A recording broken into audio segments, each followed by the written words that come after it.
Programme time line सां गॾु आऊं आहियां असद मुमताज़ रेड। नाज़रीन, वफ़ाक़ी वज़ीर शेख रशीद अॼु प्रेस कॉन्फ्रेंस कंदे चयो आहे त अपोज़िशन सम्झे थी त उहा फज़लुर रहमान खे इस्तेमालु करे वेंदी, पर मौलाना फज़लुर रहमान जो ख़्यालु आहे त उहो ॿारनि खे वर्गलाए वेंदो। अपोज़िशन सभु कमु करे पई पर APC जी तारीख़ ॾियण खां लवाए पई। अॼु प्रोग्राम में इन ते ॻाल्हाइबो त आख़िर छो APC मुसलसल डिले पई थिए, उन जा सबब कहिड़ा आहिनि। ॿिए पासे मौलाना फज़लुर रहमान ॾोरापो ॾींदे अपोज़िशन खे चयो आहे त अपोज़िशन जूं वॾियूं पार्टियूं हुकूमत खे जाली त कराए ॾियनि थियूं पियूं, पर ज़रूरत पवण ते असेंबली में हुकूमत जा बिल जेके आहिनि उहे बि पास कराइनि थियूं। प्रोग्राम में इन ते बि ॻाल्हाइबो, पर सभ खां पहिरियां ॻाल्हाइबो कराची जे मसइलनि ते, कराची जा मसइला कहिड़ा आहिनि, उन जो हल कहिड़ो आहे, कराची ते थींदड़ सियासत जेका आहे उहा हाणे कहिड़ो रुख़ अख़्तियार करे पई, इन्हनि मौज़ुअनि ते ॻाल्हाइबो। ऐं हिन वक़्तु असांखे प्रोग्राम में जॉइन कयो आहे तहरीक इंसाफ़ जे MPA शहज़ाद कुरैशी साहब ऐं पीपल्स पार्टी के MPA डॉक्टर सोहराब सरकी साहब। हम अभी मौजूद मेहमान के प्रोग्राम में भलीकार। शहजाद भाई, आपसे प्रोग्राम का आगाज़ करते हैं। ये बताइए कि गवर्नर सिंध साहब ने भी ये स्टेटमेंट दी थी कि हम कराची के हवाले से एक मुश्तरका फ्रेम वर्क जोड़ रहे हैं, वो मुश्तरका फ्रेम वर्क क्या है? देखिए, बहुत प्रोग्राम्स में ये ज़िक्र हो रहा है और ये इशू काफ़ी उठा हुआ है कि कराची को कोई अलग करने की साजिश हो रही है या कराची को वफाक अपने अंडर में ले रहा है, 100 चीज़ें चल रही हैं जी। हमारा ये है कि ये हमारा ही मुतालबा है यहाँ कराची से मुंतखब MPAs MNA का, और हमारा ये मुतालबा है कि हम यहाँ के मसाइल हल करें और यहाँ के जो आवाम जो दुख दर्द में है और जिस मुसीबत में है उससे उसको निकालें। उसका तरीक़ाकार यही है कि सबसे पहले तो हम सिंध गवर्नमेंट की तरफ देखते रहे।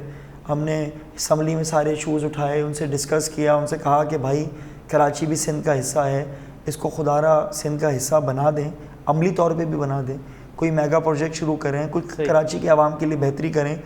लेकिन 2 साल हमें हो गए मुंतखब हुए और पिछले 12-13 साल से इन्होंने कराची के लिए कुछ नहीं किया। अच्छा, अब जब हमने फिर वफाक से हमने भी मुतालबा किया, मैं भी मुतालबा करता हूँ, आपके TV के तवज्जो से करता हूँ, खुदारा कुछ करें जी, कुछ इस तरह से करें कि कराची की दादरसी हो।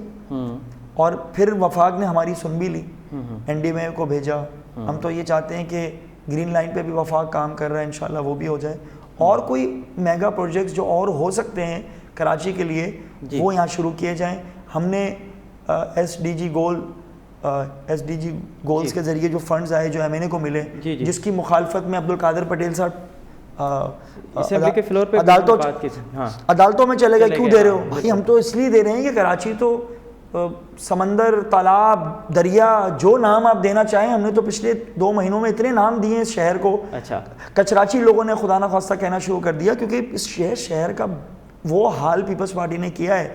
और हकीकत भी यही है कि पीपल्स पार्टी को यहाँ से वोट उस तरह से मिलते नहीं है, वो हमेशा से यहाँ से हारती आई है, यहाँ की स्टेक होल्डर है नहीं है, तो उसको कोई फिक्र भी नहीं है। अच्छा शहजाद भाई, आप कराची से मुंतखब हुए हैं, अगर मैं आपसे बिल्कुल आसान अल्फाज में पूछूं कि आप क्या समझते हैं कि कराची के बुनियादी और अहम तरीन मसाइल क्या हैं जो फौरी तौर पे हल होने चाहिए, तो आप क्या कहेंगे? देखें, सबसे इम्पॉर्टेंट बात मैं आपको बताऊं, कराची का जो सबसे बड़ा मसला है कराची का, वो पानी का है। अच्छा, इस वक्त पानी का बहरान इतना शिद्दत इख्तियार कर चुका है कि पूरा हमारा शहर टैंकर माफिया के सुपर्द कर दिया है। उसमें भी सिंध गवर्नमेंट की करप्शन है, हाइड्रेंट किसको दिए हैं, कौन चला रहा है, इलीगल है, लीगल है, सब पता है क्या होता है, वाटर बोर्ड को किस तरह से मिसयूज़ कर रहे हैं, पानी की मुनसिफाना तकसीम नहीं है। अच्छा। उसके बाद आप आ जाएं, यहाँ पर इंफ्रास्ट्रक्चर नहीं है बिल्कुल भी। अच्छा। सेवरेज सिस्टम तो कराची में है ही नहीं है। आपने बारिशों में देख लें, 40 मिलीलीटर हो या 140 हो, डूबता उसी तरह से ये शहर। तीसरी इंपॉर्टेंट चीज़ जो कि सॉलिड वेस्ट मैनेजमेंट है। अच्छा, सॉलिड वेस्ट मैनेजमेंट पे ये तवज्जो दें। पहले मैंने आपसे कहा पानी, फिर इंफ्रास्ट्रक्चर, सॉलिड वेस्ट मैनेजमेंट। अमन और अमान तो अल्हम्दुलिल्लाह काफ़ी हद तक बेहतर हुआ है, उससे आपको देखा कि माशी सरगर्मियाँ भी बढ़ी हैं, सब कुछ है। फिर ये इनको एक चीज़ समझानी है सिंध गवर्नमेंट को जी। पीपल्स पार्टी को पता नहीं चीज़ समझ में क्यों नहीं आती कि कराची इस सूबे का हिस्सा है, इस सूबे का कैपिटल है, पूरे पाकिस्तान का फाइनेंशियल हब है। कराची तरक्की करेगा तो सिंध तरक्की करेगा, सिंध तरक्की करेगा तो पाकिस्तान तरक्की करेगा। हर वक्त ये कहना मेयर के इख्तियारात फला ये वो, मेयर को उन्होंने इख्तियारात दिए नहीं है। और मुझे इतने निहायती अफसोस के साथ ये कहना पड़ता है कि टीवी पे आके कोई इतनी गलत बयानी से काम करते हैं। आपके आइन में 18वीं तरमीम में आर्टिकल 140 खुदारा उसको पढ़ लें, देखें कि मेयर के क्या अख्तियार है। अच्छा, अब तो मेयर जा रहा है 30 तारीख को, मेयर चला जाएगा, उसके बाद ही किसको ब्लेम करेंगे? किसको ब्लेम करेंगे? ये اس کے بعد تو ان کے بعد کوئی جواز ہی نہیں بچے گا. تو جب تک یہ آج بھی میں صبح بیان سن رہا تھا ناصر حسین شاہ صاحب کا, بڑے دھیمے لہجے کے مالک ہیں, بڑا پولائٹ ہے, لیکن ہماری ان سے یہی ہوتی ہے کہ آپ ہر چیز میں ہماری چیزیں ہماری تجاویز کو ایکسیپٹ تو کر لیتے ہیں پر عملی جامہ بھی پہنائیں اور کراچی کے لیے کچھ سوچیں. اچھا ٹھیک ہے, بھلا یہی معلوم کرتے ہیں سراب سرکی صاحب کا. سراب سرکی صاحب, शहज़ाद कुरैशी साहब चए पियो त हिकु गॾियल फ्रेमवर्क जी ॻाल्हि थिए पई.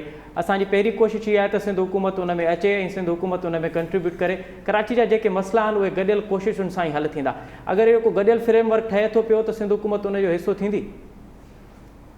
वॾी महिरबानी तव्हांजी साईं. ॻाल्हि क्लियर आहे त बिल्कुलु असां पाण चाहियूं था त जेके कराची जा मसइला आहिनि उन सां गॾोगॾु पूरे सिंध जा सूबा आहिनि, सूबे जा मसइला आहिनि, बिल्कुलु उहे मसइला कोशिशि बि कयूं पिया हल कयूं.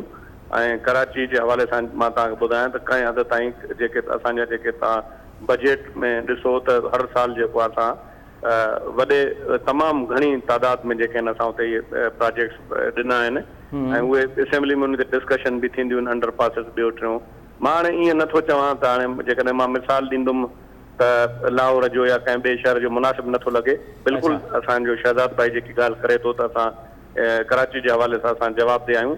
ऐं बिल्कुलु इहा बि ॻाल्हि शहज़ाद भाई चयो त मेयर जेके बि इहे जेके मसइला इहे ॿुधाया, जेके शहज़ाद भाई ॿुधाया, घणा मसइला इहे पर्टेन करनि था लोकल गवर्नमेंट सां, पर उन सां गॾोगॾु जिते बल्दियाती निज़ाम आहे त उते मेयर ऐं जेके बल्दियाती इदारा आहिनि उन्हनि वटि बिल्कुलु करोड़े अरबे रुपया फंड वञनि था. उन में जेकॾहिं तव्हां मुस्तफ़ा कमाल जो बयानु तव्हां ॿुधी वठो, जेके आहिनि माना उर्दू स्पीकिंग पहिरियों बि रहिया आहिनि उन उहिदनि ते, उहे पाण तव्हां ख़बर आहे त मेयर नाज़िम रहिया आहिनि पूरे कराची जा, उहे बि चवनि था त न अहिड़ी ॻाल्हि कोन्हे, फंड्स त हिकिड़ो बहानो आहे, एक्चुअली कमु कोन थियो आहे.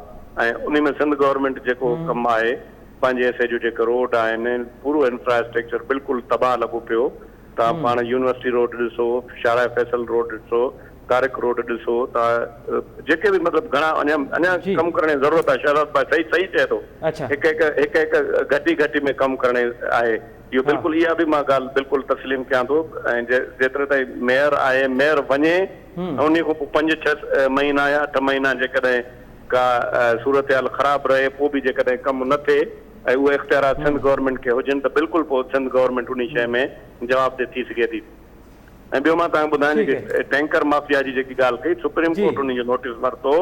उन खां पोइ तव्हांखे इहा ख़बर आहे त उन में जेको असांजो शर्जील मेमन साहिबु वॾे पैमाने ते उन्हनि जे ख़िलाफ़ क्रैक डाउन कयो. ऐं पाण ॾिठो शर्जील मेमन साहिब जो कहिड़ो असरु थियो.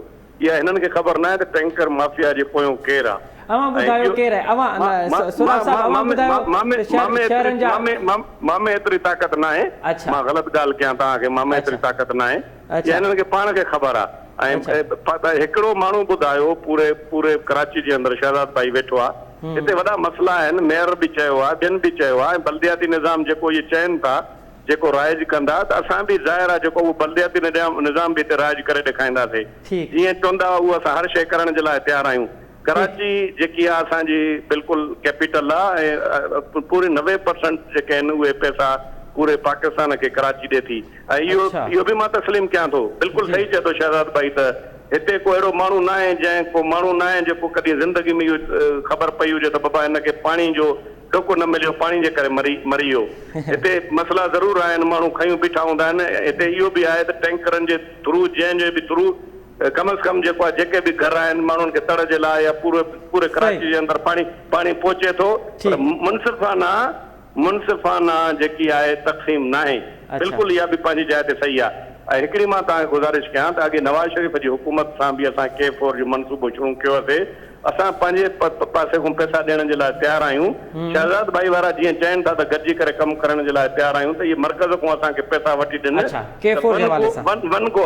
वन गो में K4 जा असां खणी अचूं.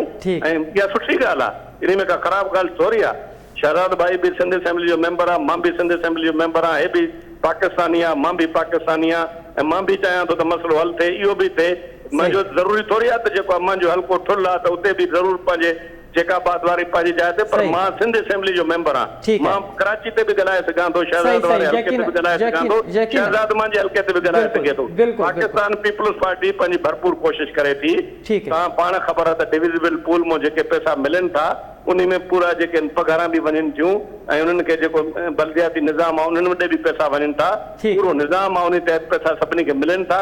ऐं असांखे इहो करिणो आहे त जंहिं जो जेको कमु आहे ऐं यूनियन काउंसिल लेवल ते जेके माण्हू आहिनि इलेक्टेड आहिनि उहे पंहिंजो कमु करनि। असांखां जेको कमु आहे बिल्कुलु असां वेही करे ॻाल्हाइण जे लाइ तयारु आहियूं, अहिड़ी का ॻाल्हि कोन्हे। हे बि इलेक्टेड नुमाइंदा आहियूं, जेकॾहिं असां हिननि जो मैंडेट तस्लीम न कंदासीं त पोइ असां पोइ कीअं इहा ॻाल्हि जेको आहे पंहिंजो असांजे लाइ सही हूंदी। जंहिंखे जेतिरो मैंडेट आहे उन्हनि खे गॾु खणी हलणु खपे, गॾिजी करे असां वेंदासीं सभु जेके बि स्टेक होल्डर आहिनि। ऐं इहा शहज़ाद भाई चयो त अहिड़ी ॻाल्हि न आहे, हिते शहीद ज़ुल्फ़िकार अली भुट्टो जे दौर में, मोहतरमा बेनज़ीर भुट्टो जे दौर में सेंट्रल जेको आहे कराची में बि पाकिस्तान पीपल्स पार्टी खटियो आहे, को अहिड़ो ज़िलो न आहे। ज़ाहिर आहे पोइ उन खां पोइ MQM आई, हिकिड़ी जेको आहे इहा ॻाल्हि थी। हाणे जो PTI खटिया आहिनि त पोइ PTI खटे सघे त पीपल्स पार्टी छो न खटे सघे थी। ठीक है सोराब सर्की साहब। अच्छा शहज़ाद भाई, सर्की साहब कह रहे हैं कि जो पानी का मसला जो आपने कहा उस पर तो वो कुव्वतें हैं कि मैं उनका नाम नहीं ले सकता, मेरे अंदर वो इतनी हिम्मत नहीं है कि मैं उनका नाम ले सकूं। लेकिन उन्होंने कहा कि K4 का जो मंसूबा कराची के लिए चल रहा है, हम अपने हिस्से के पैसे देने के लिए तैयार हैं। शहज़ाद भाई को कहें कि वफाक में इनकी पार्टी है, इनकी नुमाइंदगी है, वफाक का जो हिस्सा बनता है वो हमें पैसे दिला दें। बड़ी अच्छी बात इन्होंने की। इससे पहले जब ये प्रोजेक्ट शुरू हुआ था जी, तो मेरा ख्याल है 25 अरब थे या 32 अरब थे, ऐसे कुछ थे जी। उसके आधे पैसे वफाक ने दे दिए थे। वो पैसे कहाँ गए कुछ पता नहीं चला। वो तो जैसे जैसे डिले होता जाता है पैसे बढ़ते जाते हैं। जी जी, आप एक प्रोजेक्ट बना रहे हैं और आप कह रहे हैं आधे पैसे शहज़ाद साहब आप देंगे जी, मैंने अपना हिस्सा आपको फौरन दे दिया जी। उसके 1 साल के बाद प्रोजेक्ट स्टार्ट नहीं होता या आप बोलते हैं डबल कॉस्ट हो जाती है, ऐसा कहाँ होता है? अभी चलें कॉस्ट बढ़ भी गई, काम तो जारी रखते, कुछ हो तो जाता, वो तो शेल्फ हो गया मंसूबा। वो तो अब अल्लाह कमी पेशी माफ़ फरमाए, वो तो 200 अरब का शायद हो गया है प्रोजेक्ट। डॉक्टर साहब को शायद ज़्यादा इल्म होगा क्योंकि मिनिस्ट्री में रहे भी हैं और वो तो आप कह रहे हैं कि अब उस पर काम करना बहुत मुश्किल।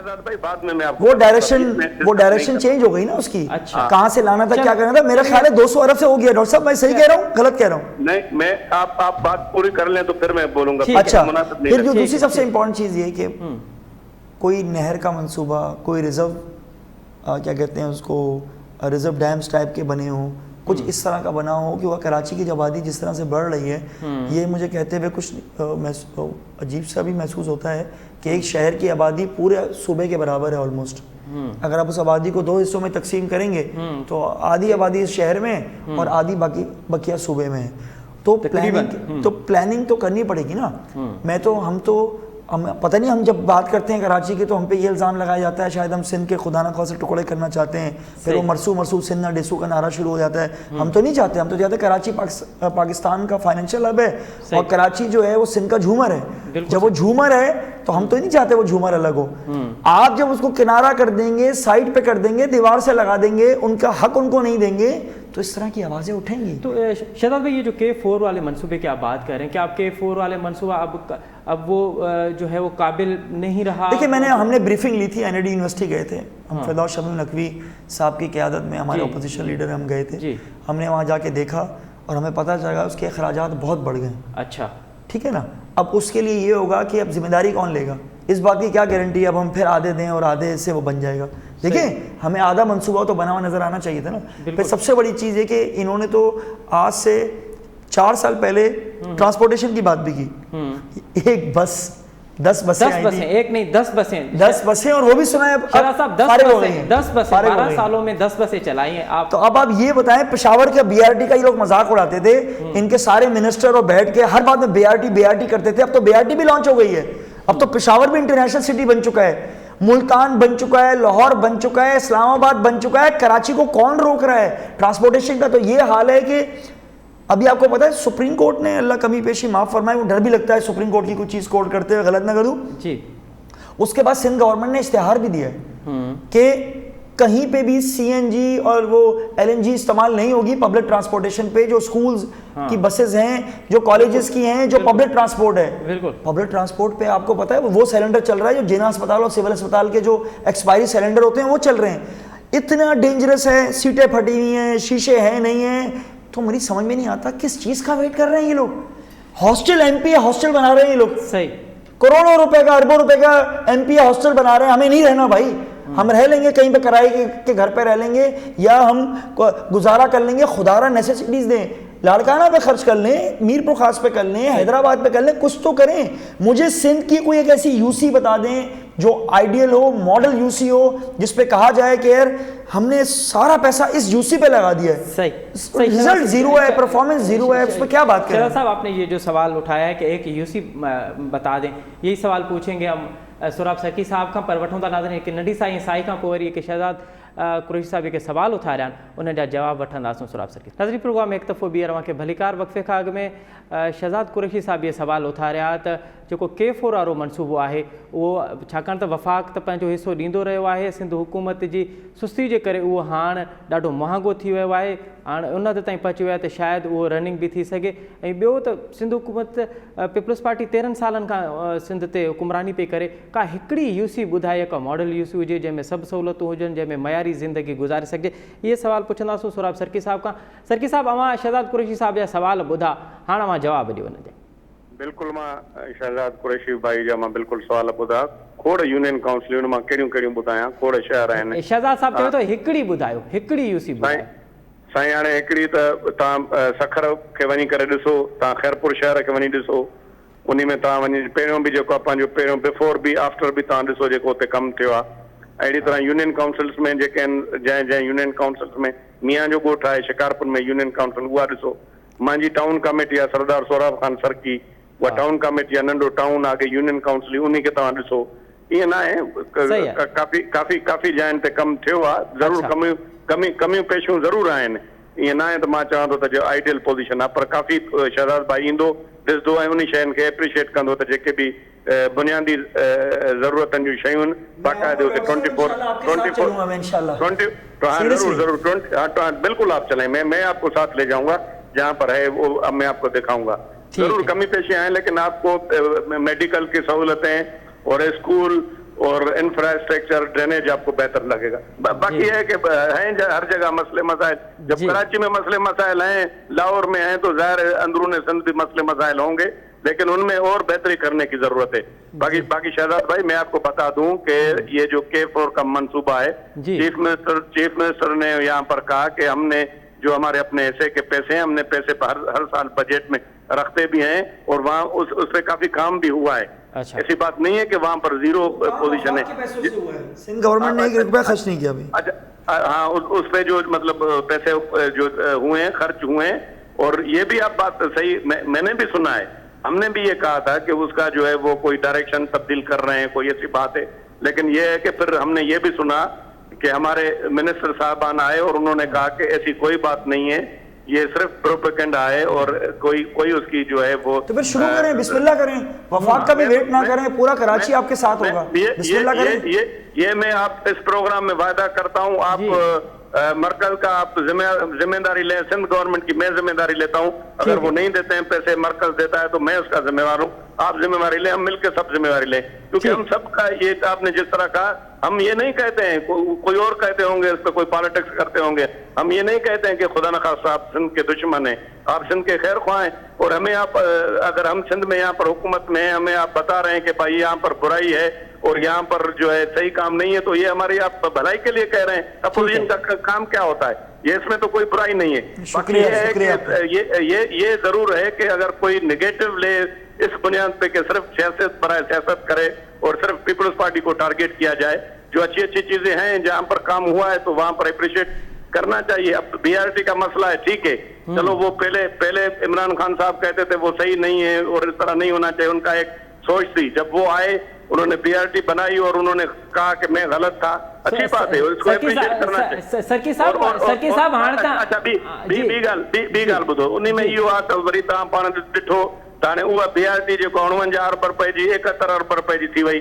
जीअं जीअं डिले थींदो, शहज़ाद भाई पाण सम्झे थो, जीअं जीअं डिले थींदो कास्ट वधदी वेंदी. मरकज़ पैसा ॾे, सिंध गवर्नमेंट घुमा जी ज़िम्मेदारी. ठीकु आहे, इहा ज़िम्मेवारी शहज़ाद साहब खां चवंदासूं, उन खां पुछंदासूं. पर हाणे BRT बि हाणे हली वई त हे ग्रीन बस कॾहिं शुरू थींदी? इहा त हाणे उन में मरकज़ जा इशू आहे. पहिरियों नवाज़ शरीफ़ जे दौर में हली, वरी गवर्नर साहब वारा कोशिश करनि पिया. हाणे इहा इन खे ॾिसनि पिया था. जून में हमें मिली है, इंशाअल्लाह 2021 में चल जाएगी. इंशाअल्लाह उहा सुठी ॻाल्हि आहे. जेकॾहिं थिए थी ऐं ॿी ॻाल्हि इहा आहे त जेकॾहिं को चए थो त बाबा जीअं शहज़ाद भाई चयो त को इतराज़ करे थो, कोई इतराज़ न कंदासीं। तव्हां जेकॾहिं मर्कज़ हे 90% पूरे पाकिस्तान खे फीड करे थी, कराची शहर पोर्ट असांजी उनखे पूरो पाकिस्तान हलाए थी। मां हिकिड़ी गुज़ारिश कयां तव्हांखे। अच्छा, ॿी ॻाल्हि ॿुधो त जेको हिन वक़्तु जीअं आबादी आहे असांजी, जेकी आबादी आहे उन आबादी खां ॿीणी आबादी उहा आहे जेके माना पूरे अफ़गानिस्तान खां बि माण्हू आया आहिनि, चइनी सूबनि जा माण्हू आहिनि, हिते अचनि था, रोज़गार करनि था। असांजी हालत बहितर आहे। हाणे बि अलाह जी महिरबानी सां कराची शहर न सिर्फ़ु जेको आहे रेवेन्यू ॾे थो, पर जेके पूरे पाकिस्तान जा माण्हू आहिनि उन्हनि खे रोज़गार बि कराची शहर ॾे थो। बिल्कुलु सही कह रहे हैं, बिल्कुल सही कह रहे हैं। अच्छा, हाणे ॻाल्हि इहा त हिते मिसाल असां वटि फैसिलिटी आहे 2-3 करोड़नि माण्हुनि जे रहण जी। हिते जेको आहे 2-3 करोड़ जेके आहिनि पूरे पाकिस्तान जा ॿिया माण्हू अची करे हिते रोज़गार जे लाइ या ॿिया उनजी प्रॉपर्टी, उन्हनि जो हिते वोट दाख़िल न आहे, पंहिंजे सूबे में वोट दाख़िल आहे, पर हिन शहर ते त बर्डन आहे, प्रेशर त आहे न। हाणे उन जी जेकी उन जो फज़ला थिए थी या जेको सिस्टम इस्तेमालु करनि था, हिकिड़े घर में रहण जी जाइ हुजे तव्हांजे 5 माण्हुनि जी, उन में 50 माण्हू जेकॾहिं तव्हां रहंदा त उहे ज़ाहिर आहे उन जा जेके बाथरूम ॿिया कमरा बमरा उहे सभु उन में एक्स्ट्रा पैसा मर्कज़ असांखे ॾे, उन जो बि हक़ आहे, उन जो राइट आहे। उहो जीअं शहज़ाद भाई चए थो त असांजो ड्यूमर आहे सिंध जो, पर पाकिस्तान जो जेको आहे ईअं सम्झो त इहा सॼो जेको आहे पाकिस्तान खे हलाइण वारो शहर आहे। हिनखे एक्स्ट्रा ऑर्डिनरी पैसनि जी ज़रूरत आहे, हिन ते महिनत जी ज़रूरत आहे त हे शहर बहितर थिए। ऐं को वक़्तु अहिड़ो हूंदो जॾहिं माण्हू अॼु बि खोड़ माण्हू आहिनि जेको पाकिस्तान पंहिंजी जाइ ते अलाह हुनखे क़ाइम ऐं दाइम रखे, कराची जे नाले सां सुञाणींदा पाकिस्तान खे। ठीक है। अरे शहज़ाद भाई, एक तो ये बताइए कि आप जो बात कर रहे हैं कि मुश्तरका फ्रेमवर्क होगा, वो मुमकिन मुश्तरका फ्रेमवर्क क्या होगा, एक तो ये बताइएगा। और दूसरा ये कि कुछ तज्ज़िया निगारों का ये ख्याल है कि क्योंकि PTI की वफाकी हुकूमत अब वो डिलीवर नहीं कर पा रही, उन्होंने जो वादे किए थे वो अब तक डिलीवर नहीं हो रहे, तो आप ये पूरा का पूरा डाइवर्ट करने की कोशिश कर रहे हैं क्योंकि मकामी इलेक्शन भी आने वाली है, तो इसलिए कराची पे पॉलिटिक्स की जा रही है। देखें, आप मुझे नहीं पता कहाँ की डिलीवरेंस कह रहे हैं, आप कराची की कह रहे हैं, ओवरऑल पूरे पाकिस्तान की कह रहे हैं जी। आपने देखा एनवायरनमेंट पे और पूरा का पूरा क्लाइमेट चेंज, पूरा वो जिस पे पूरे पाकिस्तान के मैं तो इतना खुश था 14 अगस्त के हवाले से और 13 अगस्त को भी, कि पूरे पाकिस्तान में प्लांटेशन साथ हुई और लोगों का ट्रेंड चेंज हो रहा है। हुक्मरानों का काम, एक अच्छे हुक्मरान का काम ही ये होता है कौम को विजन दो। आज आपने देखा पूरे पाकिस्तान में जगह जगह ये काम हो रहा है। आप कहते हैं हम डिलीवरी नहीं दे पा रहे, हमारा एहसास प्रोग्राम अब जड़ों में जा चुका है। अच्छा, उसका भी न्यूट्रिशन प्रोग्राम भी शुरू हुआ है। आपने देखा है कि जिसमें बच्चों को बेटी पैदा करने पे, बेटा पैदा करने पे अलाउंस, मंथली अलाउंस चीज़ें, अब आप इसको बोलेंगे बेनज़ीर इनकम सपोर्ट प्रोग्राम था वो, तो बेनज़ीर इनकम सपोर्ट प्रोग्राम सिर्फ पैसा दे के अपनी ज़िम्मेदारी ख़त्म हो जाती थी।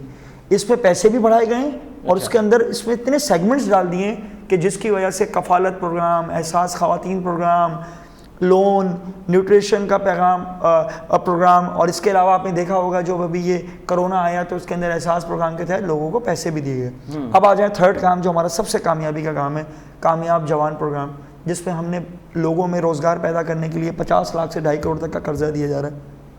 इसके बाद आप आ जाएँ आप हमारी एक्सपोर्ट कितनी बढ़ गई है, आपने एक्सपोर्ट पे नज़र डाली है, स्टॉक का हाल देखें इस वक्त क्या हुआ है। रियल एस्टेट इंडस्ट्री हमेशा से आप भी मेरा ख्याल है उस लोगों में शायद शामिल हो जो हमारा मजाक उड़ाते थे, कहाँ है 50 लाख नौकरियां कहाँ हैं। दिसंबर तक आप देखिएगा कि कितने लाखों लोगों को रोजगार अभी से मिलना शुरू हो गया है। कंस्ट्रक्शन, रियल एस्टेट इंडस्ट्री वो हो गई है। आप ओवरऑल मार्केट से पता करें, पूरे पाकिस्तान में कंस्ट्रक्शन स्टार्ट हो गई है और 5 लाख से लेके 7 लाख घरों ज़रूरत होते हैं पूरे पाकिस्तान में, और अभी हम 4 लाख पे हैं। इंशाअल्लाह आप दिसंबर तक आप देखिएगा हम इसको 7 लाख पे लेके जाएंगे। पर यूनिट 2 लोगों को नौकरियां मिलती हैं, आप देखिएगा करोड़ों लोगों का रोज़गार इसी तरह स्टार्ट होगा। इसके साथ आप आ जाएँ, आप जो सबसे ज़्यादा इम्पॉर्टेंट है हमारी फॉरेन पॉलिसी, इसको तो आप मानते हैं ना कि आज इंडिया की गोद से श्रीलंका भी निकल गया है, नेपाल भी निकल गया है, चाइना भी अल्हम्दुलिल्लाह हमारे साथ पहले से ही था। ایران کا بھی آپ نے دیکھ لیا, اس نے اس کو بندرگاہ سے بھی نکال دیا انڈیا سے. بہت اچھی ہماری فارن پالیسی جاری ہے جس کا امپیکٹ انشاءاللہ اوور آل آئے گا. اب آپ آ جائیں آخری چیز جو میں ذکر کر لوں, مجھے پتا ہے آپ سوال پوچھنے کے لیے بے چین ہو رہے ہیں. میں کہتا ہوں آپ تفصیلی بات FATF آپ دیکھ لیں, وہ اب عمل ہونے جا رہا ہے. پاکستان انشاءاللہ گرے لسٹ سے بھی نکلے گا اور اس کا فائدہ پاکستان کی تمام انڈسٹریز کو ہوگا. آپ کی بات صحیح ہے, آٹا, چینی, ان چیزوں میں ہم الجھے رہے ہیں. پیٹرولیم کا بھی مسئلہ آیا تھا. اگین وہی والی بات ہے, میں ہر پروگرام میں پہلے سے بول دیتا ہوں, وہ نیب پہ کیس جا چکا ہے. انشاءاللہ آپ دیکھیے گا اس کا فیصلہ بھی جلد آ جائے گا. ہمارے اگر اپنے بھی ہیں تو بھی وہ نہیں بچیں گے, اگر پرائے ہیں تو بھی وہ نہیں بچیں گے. تو آپ کہہ رہے ہیں کہ دسمبر میں کتنی لاکھ نوکریاں ملیں گی؟ دسمبر میں نہیں ملیں گی, ابھی سے ملنا سٹارٹ ہوں گی. میں آپ کو بتا رہا ہوں نا, 4 لاکھ یونٹ ابھی تقریباً ہوتے ہیں. 7 لاکھ یونٹ کی اس ملک کو ضرورت ہے. اور اب جو انہوں نے جو ٹیکس کا 1 ونڈو سولوشن دیا ہے اور دسمبر تک کی جو ریلیکسیشن اوور آل دی ہے, آپ چیک کر لیں اپنے عدل شمار سے یا آباد کے چیئرمین سے پوچھ لیں یا ان کی کمیٹی سے پوچھ لیں کہ کس طرح سے ریئل اسٹیٹ انڈسٹری آپس میں جا رہی ہے. پورے ملک میں اس کا فرق پڑے گا انشاءاللہ. اب تک آپ کو اور BRT کا آپ لوگ مذاق اڑاتے تھے, آج ماشاءاللہ BRT بھی ہوئی ہے. ہم نے کبھی BRT کا مذاق نہیں اڑایا. ہم نے تو یہ سوال کرتے تھے کہ یہ کب چلے گی, کیونکہ عوام کا پیسہ لگا ہوا تھا اور یہ مسلسل ڈیلے ہو رہا تھا. 2 سال 10 مہینے لگ چکے تھے اس میں, اور ڈیلے ہونے کی وجہ سے آپ خود کہہ رہے ہیں کہ اس پہ جو لاگت ہے وہ بھی بڑھ گئی تھی. تو یہ جو آپ کہہ رہے ہیں کہ دسمبر تک مطلب لاکھوں نوکریاں آ جائیں گی, لاکھوں کی تعداد میں. میں خود ریئل اسٹیٹ انڈسٹری سے ہوں, مجھے پتا ہے کہ اس وقت میں کراچی کی بات اس لیے کر سکتا ہوں, اوور آل بھی مجھے خبریں آ رہی ہیں, لیکن میں کراچی کی مستند خبر آپ کو دے سکتا ہوں کہ اس وقت DHA سے لے کے پورے کراچی میں تمام جگہوں کی قیمتیں بڑھنا سٹارٹ ہو گئی ہیں. ریئل اسٹیٹ انڈسٹریز جگہیں, جو آپ کی وہ انڈسٹری ہے, ریئل اسٹیٹ بلڈرز جگہیں لے رہے ہیں اور وہ اپنے مکانات بنانا چیزیں سٹارٹ کیے جا رہے ہیں. اور یہ صرف اور صرف گورنمنٹ کی اچھی پالیسیز کی وہ ہے کہ وہ ریئل اسٹیٹ انڈسٹری کو, اور دوسری طرف ایکسپورٹ آپ دیکھ لیں کتنا فرق پڑا ہے ایکسپورٹ پہ. بہت بہتر صورتحال ہوئی ہے, اسٹاک کی صورتحال بہت بہتر ہوئی ہے. تو انشاءاللہ میں امید ہے اب اس کورونا کے اثر سے ہم نکلنے جا رہے ہیں دسمبر تک. ٹھیک ہے, ان کا یہ جواز بھی ختم ہو جائے گا کہ ہماری اکنامی جو کورونا کے بعد بھی انشاءاللہ کس قدر بہتر جاتی ہے. ٹھیک ہے. اچھا سوراب سرکی صاحب, شہزاد قریشی صاحب تو اساں ॾाढियूं भलियूं ॻाल्हियूं पियो ॿुधाए त दिसंबर ताईं लखनि माण्हुनि खे नौकरियूं मिली वेंदियूं. मुल्क जेको आहे उहो हाणे तरक़ी तरफ़ गामज़न आहे. ऐं जेका असां ते तनक़ीद पई थिए त नौकरियूं न ॾिनियूंसीं या फॉरेन पॉलिसी या के ॿिया मामला आहिनि, उहे मां ॾिठा त असां अॻिते उन्हनि खे मात ॾेई छॾी. ऐं बल्कि हाणे दिसंबर ताईं जेका इहा ॻाल्हि आहे त नौकरियुनि वारी उहा बि लखनि में थींदी. छा अव्हां सम्झो था त लखनि दिसंबर ताईं लखनि माण्हुनि खे नौकरियूं मिली वेंदियूं? न न हाणे शहज़ाद मुंहिंजो भाउ आहे, बसि हाणे इहे त सभु शुरू खां वठी पहिरियों जेके हिननि ॻाल्हियूं कयूं या जेके हिननि जा जेके नुमाइंदा आहिनि जेके ॻाल्हियूं कंदा आहिनि, उहे तव्हां ख़बर आहे ॻाल्हियूं तमामु सुठियूं आहिनि. ऐं फैक्ट्स ऐं फिगर जेके हिननि जा पंहिंजा आहिनि, बाक़ी जर्नली जेके इंडिकेटर्स आहिनि, जेकी सूरत हाल आहे हिन वक़्तु जेकी हाणे तव्हां पाण ॾिसो था त हिन अमन अमान जी सूरत हाल ऐं चइनी तरफ़नि खां जेकी माना हिकिड़ी असांजी जेकी ख़ते जी सूरत हाल ऐं कोरोना में वरी कोरोना खां पोइ जेकी असांजी हाणे स्टेबल पोज़ीशन आहे. ऐं हिन टाइम ते जेकॾहिं का सुठी हुकूमत हुजे त पाकिस्तान लाइ काथे वञे हा. ऐं बदकिस्मती सां जेके इहे ॻाल्हियूं जेके इहे करनि था साईं वारा त बाबा नौजवाननि खे पैसा मिलंदा, बैंकनि जी ॻाल्हि नथी मञे. हिननि चयो त जेको असां जेको आहे पूरे पाकिस्तान में घर ठाहे ॾींदासीं ऐं उहे बैंकां उन्हनि खे पैसा ॾिनियूं, उहे बिल्कुलु का बैंक एक्सेप्ट करण जे लाइ तयारु न आहे. शहज़ाद भाई बिल्कुलु प्राइवेट में हिननि कोशिशि कई आहे. ऐं पहिरियों हिननि एॾी ग़लति पॉलिसियूं पहिरियों जेके कयूं, माण्हुनि ते जेके कतगन लॻाया ऐं जेको आहे हिननि सख़्ती कई. ऐं तव्हां पाण ईअं महसूसु असां कयूं पिया त जॾहिं हे ईंदा त इमरान ख़ान पाण चवंदो हो त ईमानदार माण्हू ईंदो त माण्हू टैक्स ॾियणु शुरू कंदा ऐं टैक्स तमामु घणी मथे वेंदी. तव्हां पाण ॾिठो त जेके हिननि टारगेट हुया कोरोना खां अॻु जी ॻाल्हि कयां थो, जेके हिननि जा टैक्स कलेक्शन जा जेके टारगेट हुया, जेके अॻे टैक्स मिलंदी उन खां बि घटि टैक्स मिली. असल हक़ीक़त इहा आहे. बाक़ी हाणे शहज़ाद भाई जे लाइ मूंखे इज़त आहे, अलाह करे जेकॾहिं इहो ॻाल्हियूं करे थो शहज़ाद भाई, पोइ हाणे का टर्निंग पॉइंट अचे. तव्हां पाण इहो ई ॿुधो हूंदो, हिननि जा मिनिस्टर जेके आहिनि उहे फेडरल मिनिस्टर चवनि पिया साईं हिते अलाए वॾो तेल निकितो आहे समुंड में, मुबारक ॾियनि पिया, मुबारक हुजे मुबारक हुजे. हाणे ॾिसो इहो डेली वेजिस ते या जेको आहे पंहिंजो हफ़्ते वारी या 15 ॾींहंनि में 2 महीननि वारी सियासत ते माण्हुनि खे एतिरो जेको आहे चवणु त हीअं थी वेंदो हीअं थींदो आहे, थिए कुझु कोन थो. अञा रिवर्स गेयर लॻल आहे. ऐं उन में तव्हां पाण सूरत हाल पूरे मुल्क जी तव्हां पाण ॾिसो था त माण्हुनि में सख़्ती कोन्हे. इहो त सरकी साहिब, इहो त काल वज़ीर आज़म क़ौम खे मुबारक ॾींदे ख़ुशख़बरी ॾींदे बि इहा ॻाल्हि कई न त 2 साल ॾुखिया उहे त गुज़री विया, हाणे जेका आहे ख़ुशहाली तरफ़ असां वेंदासीं, उहो त उहो क़बूल कनि था पिया न त 2 साल उन्हनि लाइ ॾुखिया बि हुया। अलाह करे बहितर थिए। अच्छा, हर को माण्हू जेको बाशोर माण्हू उहो त इहा कोशिशि कंदो बहितर थिए। ठीकु है, पर ॻाल्हि इहा त जेकी सूरत हाल आहे हिन हुकूमत जी जेकी पॉलिसीज़ आहिनि ऐं जहिड़े ठीकु आहे, हाणे दिसंबर जो इंतज़ारु कयूं था पिया, उन मामलनि ते वञूं ई नथा शहज़ाद भाई के उन मामला जेके आहिनि जहिड़े नमूने सां जेके ढेंग थी आहे, पाण चई वियो साईं अटे जो खंड जो ऐं उन खां पोइ वरी जेको आहे नोटिस वरितो वियो बिजली जो के इलेक्ट्रिक जो, हाणे उन ते केतिरो ॻाल्हाए रोज़ रोज़ इहे ॻाल्हियूं थियनि थियूं, पर बहितर इहो आहे अलाह करे ख़ुदा करे।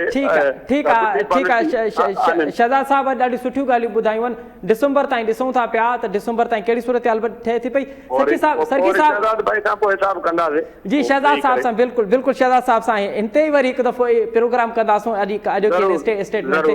पर सरकी साहब कराची जे हवाले सां सिंध हुकूमत ऐं वफ़ाक़ जो जेको गॾियल फ्रेमवर्क जी ॻाल्हि थिए थी पई, उहो मुमकिन आहे कहिड़ो हूंदो? अवां छा था सम्झो त उहो फ्रेमवर्क अगरि हूंदो त कहिड़ो हूंदो, ऐं छा ॿई पार्टियूं पीपल्स पार्टी ऐं PTI ऐं जेके कराची जा ॿिया स्टेक होल्डर आहिनि उहे उन फ्रेमवर्क में गॾु कमु करण जी मतिलबु मुमकिन आहे त गॾु कमु उन ते थींदो?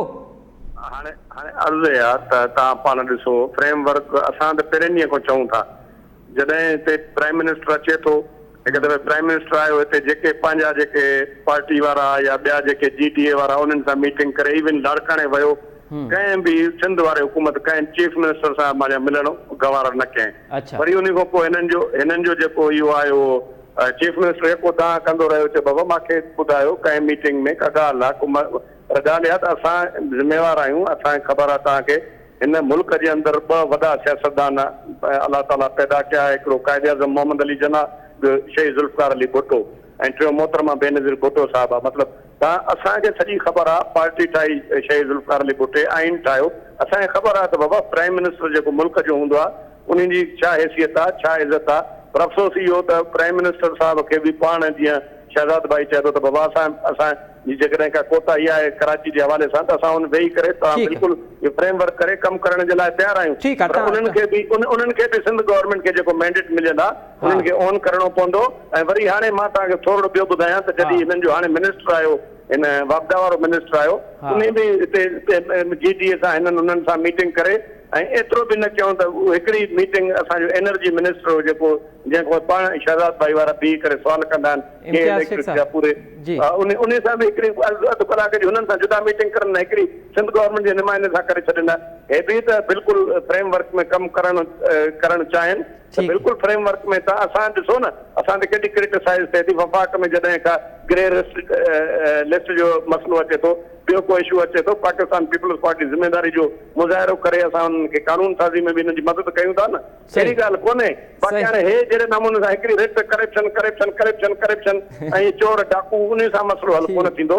हे बिल्कुलु असां सां कमु करनि, फ्रेमवर्क में कमु करे सघिजे थो सिंध जी भलाई जे लाइ, पाकिस्तान जे लाइ छो न कंदासीं? असां सियासत करण जो मक़सदु बि इहो आहे त पाकिस्तान ऐं सिंध खे असां मज़बूत कयूं न मुल्क खे, ॿियो कहिड़ो मक़सदु आहे? ओके। अच्छा शहज़ाद साहब, सरकी साहब तो कह रहे हैं कि हम फ्रेमवर्क में काम करने के लिए तैयार हैं, लेकिन वज़ीर आज़म यहाँ आते हैं, चीफ मिनिस्टर से उनकी मुलाकात नहीं होती, वफाकी वज़ीर आते हैं यहाँ पे, उमर अयूब साहब का उन्होंने जिक्र किया कि वो यहाँ पे एनर्जी के जो मिनिस्टर है उनसे कोई बातचीत नहीं करते। एक तो ये कि फिर फ्रेमवर्क कैसे बनेगा, और दूसरा कि अगर जो आप कह रहे हैं कि मुश्तरका फ्रेमवर्क पे काम होना है, अगर नहीं होता तो क्या ये वफाक सोच रही है कि फिर कराची के जो इंतज़ामी मामलात हैं वो उसको टेक ओवर करेंगे?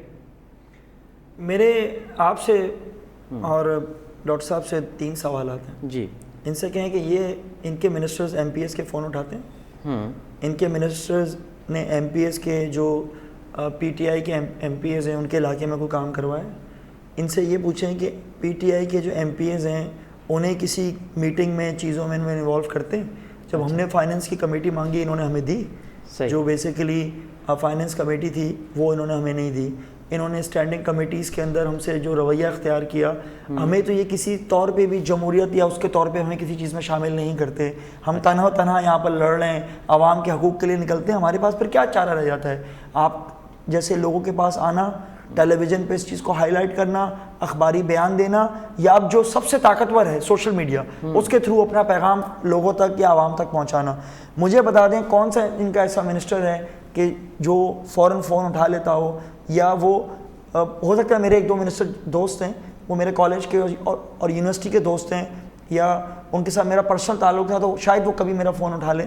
عام طور پہ مجھے بتا دیں کہ پی ٹی آئی کے یا اپوزیشن کے جی ڈی اے کے کتنے ممبرز کے فون اٹھائے جاتے ہوں گے یا ان کو مشاورت کے لیے سی ایم صاحب سے بولے سی ایم صاحب نے کتنے پی ٹی آئی یا کسی اور جماعت, چلے پی ٹی آئی تو ان کے لیے اچھوت ہے, پی ٹی آئی تو ان کی سب سے بڑی دشمن ہے, کس پارٹی کے M P A M N S کے ساتھ مل کے اس کو سی ایم ہاؤس بلایا ہو, کوئی میٹنگ کی ہو یا بولا ہو کہ میں اب یہ کام کرنے جا رہا ہوں یا کچھ چیز ہو, مجھے بتا دیں.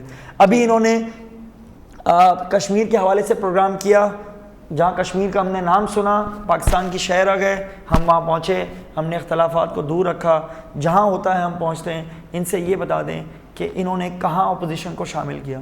ایک چیز تو یہ ہو گئی. دوسری چیز ہے خان صاحب شروع میں ایسا نہیں ہے کہ یہاں آتے ہیں ملتے نہیں ہیں, یہ کبھی گئے ایئرپورٹ لینے کے لیے؟ آپ کو پتہ ہے کانسٹیٹیوشن میں ہے کہ سی ایم کو جانا پڑتا ہے, شاید کمی پیشی اللہ معاف فرمائے. میں ہمیشہ یہ کہتا ہوں جو میرے علم میں ہے, جو میری ناقص جو علم میں ہے وہ ڈاکٹر صاحب بہتر بتائیں گے کیونکہ وہ منسٹر بھی رہے ہیں, پرانے سیاستدان ہیں. تو آپ اس کے علاوہ ان کی ملاقات بھی ہوئی, ایسا نہیں ہے ابھی لاسٹ ملاقات میں سارے سی ایم کے ساتھ. اگر میں آپ کو اس حوالے سے تھوڑی سی وضاحت پیش کروں کہ وہ آئین میں نہیں ہے لیکن وہ پروٹوکول میں ہے کہ وفاق کی جانب سے پرائم منسٹر کا آفیشیل جو آرڈر آتا ہے کہ آفیشیل طور پہ انفارم کیا جاتا ہے سی ایم کو کہ اس کے بعد سی ایم جاتے ہیں اور ان کی جو ملاقات ہوتی ہے وہ بھی آفیشیل. جی جی جی جی جی جی جی سر جی شہزاد بھائی پی ٹی آئی جو ایم پی ہے, پی ٹی آئی جو ہے نا, جی پی ٹی آئی جو ہے نا, جی جی پی ٹی آئی جو ایم پی ہے نا, جی جی پرائم منسٹر جيڪڏهن اچي ایئرپورٹ تے شہزاد بھائی کے چين ته تون نہ اچو یا مانے ٻڌائن نہ, ان کے انفارم نہ ہوجي ويندو. پوچھوں تھا شہزاد صاحب کا. شہزاد صاحب وہ کہہ رہے ہیں کہ آپ تو وہاں ان کے ایم پی ہیں, اگر آپ کو انفارم نہ کیا جائے تو آپ کو پتہ ہی نہ ہو کہ پرائم منسٹر آ رہے ہیں تو پھر آپ جائیں گے وہاں پر؟ نہیں پتہ ہو اور آپ کو بلایا نہ جائے. اچھا ہم شہزاد صاحب سے اتنی محبت کرتے ہیں, ہم تو پھر بھی جائیں گے. وہ تو شہزاد صاحب تو کہہ رہے ہیں کہ ہماری ان سے محبت اتنی ہے کہ ہم اس کو نہیں دیں گے. محبت میں عوام باہر کھڑے ہوں گے, اندر ان کو جانے ہی نہیں دیں گے. باہر بالکل محبت میں دور سے جا کر اندر جانے نہیں دیتے. چلے شہزاد صاحب کا مجھے وہ سوال رہ جی ویوا. اچھا ایک بات ڈاکٹر صاحب ایک بات کر لوں. ڈاکٹر صاحب ایک سوال, میری بات سن لیں. یہ معاملہ یہ ممکن ہی نہیں ہے کہ پرائم منسٹر کہے چیف منسٹر کو کہ آپ وہاں سے پروگرام میں آپ کی سے میٹنگ کرنا چاہتے ہیں. یہ تو کراچی ہے, وہ اسلام آباد بلاتے ہیں, اسلام آباد جاتے ہیں.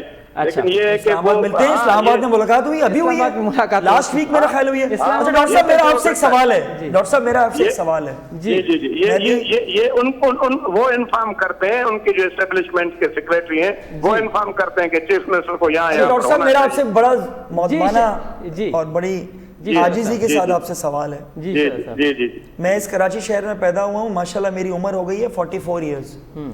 ٹھیک ہے. میں نے بے نظیر بھٹو صاحبہ کا دور بھی دیکھا ہے, شہید رانی کا دور بھی دیکھا ہے. میں نے اس وقت تو پی ٹی آئی نہیں تھی تو میں نے بڑا کلوزلی ان کو مانیٹر بھی کیا ہے. جی جی جو بے نظیر بھٹو صاحبہ کے دور میں ایکسس تھا آپ کے ورکرز کا, آپ کے ایم پی ایس کا, آپ کے سینئر لیڈران کا, کیا اب وہ زرداری صاحب کے دور میں ہے؟ دیکھیں بات یہ ہے کہ ابھی جو حالات ہیں وہ محترمہ بے نظیر, آپ مسکرا رہے ہیں. اچھا شہید محترمہ بے نظیر بھٹو صاحبہ, میں دیکھیں ٹی وی میں بیٹھ کے بول رہا ہوں آپ کو. شہزاد صاحب بات یہ ہے نا کہ کورونا کی وجہ سے سوشل ڈسٹینسنگ, تو وہ تو 3 مہینے ہوئے نا, یہ تو سوشل ڈسٹینسنگ میں تو ان کی شہادت کے بعد کی بات کر رہا ہوں. میں تو ان کی شہادت کے بعد آپ صحیح کہہ رہے ہیں, میں آپ کو بالکل نہیں ہے, وہ نہیں ہے, بالکل میں کہہ رہا ہوں نہیں ہے جو محترمہ کے ساتھ تھی. لیکن اس زمانے میں امن امان تھا, دہشت گردی نہیں تھی. ابھی حالات تھوڑے خراب ہیں. اور وہ شہید رانی دہشت گردی ہو, ہنگامے ہو, کچھ بھی ہو, وہ اپنا رابطہ لوگوں سے ٹوٹنے نہیں دیتی تھی. میں صحیح کہہ رہا ہوں غلط کہہ رہا ہوں آپ سے؟ جی وہ ٹھیک ہے, ٹھیک. اچھا شہزاد صاحب وہ سوال میرا وہیں رہ گیا کہ اگر آپ کے مشترکہ فریم ورک پہ کوئی بات چیت نہیں ہوتی اور وہ کام نہیں ہوتا تو کیا وفاق یہ سوچ رہا ہے کہ پھر کراچی کے جو انتظامی معاملات ہیں وہ ٹیکل کر لے؟ دیکھیں وفاق یعنی کہ ہماری گورنمنٹ پی ٹی آئی کی, ہم کوئی چیز آئین کے خلاف نہیں کریں گے, پہلے تو آپ یہ چلیں. اور ابھی ہمارا ایسا کوئی پلان نہیں ہے. میں ٹی وی پہ بھی بول لیتا ہوں, خدا نہ خواستہ سندھ کو کراچی سے الگ کرنے کا. ہم متحدہ سندھ کے حامی ہیں. ہم یہ کہتے ہیں کہ سندھ ایک گلدستہ ہے, اس کا چھوٹا سا حصہ بول لیں یا بڑا حصہ بول لیں, بڑا پھول بول لیں, چھوٹا پھول بول لیں, کراچی ہے. جی ہم بار بار یہ کہتے آئے ہیں, چاہے پیپلز پارٹی کی گورنمنٹ ہو, کل ہماری گورنمنٹ آتی ہے, کسی اور کی آتی ہے, اوور آل پالیسیز بنائی جائیں. این ایف سی جب لیا جاتا ہے تو پی ایف سی کو بھی کیا جائے اور اختیارات کو نیچے سطح تک منتقلی ہو. اور مجھے پتہ ہے کہ چاہے وہ کے پی کے ہو, پنجاب ہو, آپ کا سندھ ہو, بلوچستان ہو, بلدیاتی انتخابات کی بہت سخت ضرورت ہے. جب ہی ملک ترقی کرتے ہیں کہ جب آپ ٹیکس کا نظام, چیزیں, پولیسنگ, ساری چیزیں آپ کی ایک شہر, کیونکہ دیکھیں 10 سے 15 لوگ اس وقت, میں دیکھیں سندھ صوبے کی اس لیے زیادہ بات کرتا ہوں کہ میں سندھ سے ایم پی اے بنا ہوں اور میں اپوزیشن میں بھی ہوں. میرے محترم بھائی نے کہا بھی کہ بھائی اپوزیشن کا کام ہی ہوتا ہے ہائی لائٹ کرنا, صرف تنقید کرنا نہیں, تنقید برائے اصلاح کرنا. میرا یہ ہے کہ کراچی شہر ہو یا سندھ کے دوسرے شہر ہوں, سندھ کی ترقی جو ہے وہ جب تک ہم اختیارات کو نچلی سطح تک نہیں دیں گے اس وقت تک ناممکن ہے. میٹروپولیٹن سٹی ہے, ملٹی کلچرل سٹی ہے, ہر زبان, رنگ و نسل کے بولنے والے یہ ہیں, یہاں رہتے ہیں, پورے سندھ میں رہتے ہیں. کیا سندھ کے اندر مجھے پتا ہے کہ میں لاڑکانہ جاتا ہوں تو وہاں مجھے پنجابی بولنے والے بھی ملتے ہیں, پشتو بولنے والے بھی ملتے ہیں. سندھ ایک صوبہ بڑا, نو ڈاؤٹ ان کی بات بالکل صحیح ہے, بڑا پیار محبت کرنے والا اور بہت ہی نرم دل, صوفیزم اور اس طرح کا ہے. یہاں اس نے ہمیشہ لوگوں کو ویلکم کیا ہے اور اب وہاں 200 سال 300 سال سے لوگ یہاں آباد ہیں جو اس کلچر میں ضم ہو گئے ہیں. میں کہتا ہوں کراچی کو بھی اپنے کلچر میں ضم کریں نا, آپ کراچی کو بھی ایکسیپٹ کر لیں, آپ کراچی کو بھی اپنے پلانز میں, فیوچر پلانز میں, 5 ایئرز پلانز میں انکلوڈ کریں. کراچی کو آئسولیٹ نہ کریں. جب آپ آئسولیٹ کریں گے, آج اب میں تو چلیں چپ ہو جاؤں گا اور لوگ چپ ہو جائیں گے, عوام چپ نہیں ہوگی. عوام آپ سے سوال کرے گی کہ خدارہ سندھ کی ترقی میں کراچی کا ایک اہم کردار ہے, خدارہ اس کو کر لیں. ٹھیک ہے. اچھا سرکی صاحب, اج شیخ رشید صاحب چیو ہے تو اپوزیشن جا ہے وہ سمجھے تھی تو فضل الرحمان کے استعمال کرے وٹھندی, بلکہ فضل الرحمان چوے تو یہ ॿार जेके आहिनि उन्हनि खे मां वर्गलाए वठंदुसि. पर सवाल इहो आहे त APC जेका आहे उहा मुसलसल डिले छो पई थिए? आख़िर हाणे त वरी मुहर्रम अचिणो आहे, मुहर्रम खां पोइ रबीउल अव्वल अचिणो आहे, त APC कॾहिं थींदी? मुंहिंजे ख़्याल में APC 2 महीननि खां पोइ, 2 महीननि खां पोइ जेकी मूंखे इंफॉर्मेशन आहे टीवी ते ॿुधो आहे उहा थींदी. ऐं APC जेकी थींदी त उहा माना ईअं सम्झो त मज़बूती सां हाणे करण जो इरादो आहे. पहिरियों जेके APC थियूं उन में जेको आहे उहे जेके नताइज, जेके मतलूबा नताइज उहे न आया. हाणे तमामु गौर ऐं सोच करे. अच्छा, मुहर्रम खां पोइ अवां चओ पिया त मुहर्रम खां पोइ ई हाणे थींदी APC? हा बिल्कुलु, मुहर्रम खां हालात अहिड़ा हूंदा, मुहर्रम जी सिचुएशन आहे ऐं कोरोना जे हवाले सां बि अञा ताईं असां माना ऐलान न करे सघूं था त कोरोना खां असां माना पता हासिल कई आहे. अञा प्रॉब्लम अचे थो, अञा केसेस कुझु वधिया आहिनि, तव्हांखे ख़बर आहे. पर सरकी साहब, जी सरकी साहब, अॼु मौलाना फज़ल रहमान ॾोरापो ॾिनो आहे त अपोज़िशन पार्टियुनि जूं जेके बयानियूं आहे उहो त हिकिड़ो आहे, पर जॾहिं असेंबली में अचनि था पिया त उहे हुकूमत जा बिल बि पास कराए था वञनि. हीउ लॻे ईअं थो ॼण मौलाना फज़ल रहमान हाणे नाराज़ थी वियो आहे, मुकमल नाराज़ थी वियो आहे. इनखे कीअं परचाए वठंदो तव्हां? असल में ॻाल्हि इहा त तव्हांखे मां पहिरियों बि इहा ॻाल्हि कई कि अहिड़ा बिल हुया जेके पाकिस्तान ग्रे लिस्ट में हो, पाकिस्तान जे इंट्रस्ट में आहे. असेंबली हले थी, असां जमहूरियत पसंदि आहियूं. फज़ल रहमान साहब त पहिरें ॾींहं चयो त वञी करे जीअं आया हलफ़ ई न खणे इमरान ख़ान वञी करे हुकूमत खे ठाहे ऐं सुभाणे जेको आहे ॿी सूरत हाल पैदा करे छॾिजे मुल्क में. उहा जेकी आहे सूरत हाल जेकी आहे उहो पोइ मौक़ियो इमरान ख़ान साहब खे PTI वारनि खे काॾो मिले. अॼु जेको 2 सालनि खां पोइ हिननि हे जीअं बि चइनि, असांजा ॿाहिरि आहिनि, शहज़ाद भाई जे लाइ मूंखे इज़त आहे, तमामु भलो माण्हू आहे, पर हे जीअं बि चइनि पर हे पाण एक्सपोज़ थी विया आहिनि, कुझु न करे सघिया आहिनि, का रिज़ल्ट न ॾेई सघिया आहिनि. ऐं इहा जेकॾहिं इहा सूरत हाल जेकॾहिं असां पहिरियों ई कयूं हिननि खे ईअं वञी करे ड्राए ऐं किरायूं आहे मिसाल, त हिकु त वरी हे मज़लूम थी करे या वधीक ताक़त में अचनि. हिननि खे मौक़ो ॾिनो आहे, ज़रदारी साहब बि चयो, इवन जेको नवाज़ शरीफ़ बि इहा ॻाल्हि कई त हिननि खे बि मौक़ो मिलणु खपे. हिननि खे मौक़ो मिलियो आहे. पर हाणे जॾहिं मां चओ पिया त एक्सपोज़ थी चुका आहिनि त छा हाणे 5 साल पूरा न थींदा? साईं मुंहिंजे ख़्याल में जेकी सूरत हाल आहे त हे मां न, पर जेके बि इवन ज़रदारी साहब बि इहा ॻाल्हि कई, असां कोई हिननि जो माना कोई बि हिननि जे लाइ दुश्मनी कोई बि एतिरे हद ताईं कोन हो त हे हुकूमत हाणे जो हाणे ख़तमु थिए. हे हुकूमत पंहिंजी दुश्मन पाण आहे ऐं पंहिंजे पेर ते. 5 साल मुकमल थींदा न थींदा सरकी साहब? साईं ॻाल्हि इहा त हाणे त उहो वक़्तु ॿुधाईंदो, हाणे मां उन ते कहिड़ो तर्जुमो करे सघां थो, पर जेकी सूरत हाल हिन वक़्तु नज़र अचे थी उहा सूरत हाल जी सुठी न आहे। ठीक है। इंशाल्लाह 2023 के भी इलेक्शन जीतेंगे। शहजाद साहब फाइनल कमेंट्स, क्या 5 साल मुकम्मल कर पाएंगे आप? 5 साल हम तो 2023 का भी इंशाल्लाह इलेक्शन जीतेंगे। अच्छा अल्लाह ठीक ने है। चाहा तो। नाज़रीन हिन सां गॾु जेके प्रोग्राम जो वक़्तु पंहिंजी पुॼाणी ते पहुतो, मां ॿुधो शहजाद कुरैशी साहिब जो चवणु आहे त ही 5 साल छा असां 2023 जो बि सोचे रहिया आहियूं त 2023 में बि असांजी हुकूमत हूंदी। अॼु के मौज़ुअनि ते मौज़ूद महिमाननि जूं तफ़सीली ॻाल्हियूं ॿुधियूं। शहजाद कुरैशी साहिब इहो पिणु चयो आहे त इहो को नैरेटिव हले थो पियो त वफ़ाक़ कराची खे सूबे सिंध खां अलॻि करणु चाहे थो पियो। अहिड़ी का बि ॻाल्हि कोन्हे। असां चाहियूं था पिया त कराची जा मसइला हल थियनि ऐं कराची जे मसइलनि जे लाइ जेको आहे असां सिंध हुकूमत सां वेहण लाइ तयारु आहियूं, जंहिंजी ॻाल्हि सर्की साहिब बि कई त को गॾियल फ्रेमवर्क जी ॻाल्हि थिए थी पई त सिंध हुकूमत पिणु गॾियल फ्रेमवर्क में कमु करण लाइ तयारु आहे। शहजाद कुरैशी साहिब आपका बहुत शुक्रिया। सोराब सर्की साहिब अवां जी वॾी महिरबानी, अवां असांखे टाइम ॾिनो। नाज़रीन सां गॾु प्रोग्राम जो वक़्तु पंहिंजी पुॼाणी ते पहुतो। असद मुमताज़ ॾींदा इजाज़त। अला भाई।